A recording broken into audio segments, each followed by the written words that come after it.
Welcome to Ask and Learn. Determine the required stiffness. We can first think about our kinetic energy. Our kinetic energy is 1/2 mass velocity squared.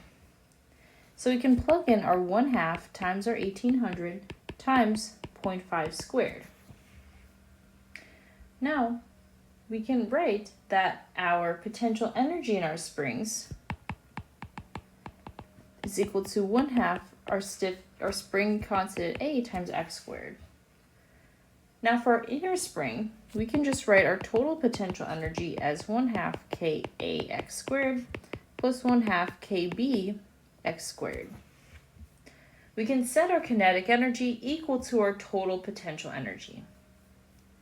And so we can write 1/2 1800 0.5 squared equal to 1/2 5000 0.3 squared plus 1/2 Kb times 0.3 squared. So now we want to solve for Kb. So with this equation, we find that Kb, our stiffness, is 5,000 newtons per meter. So to solve this problem, we thought about our energy conservation between our points.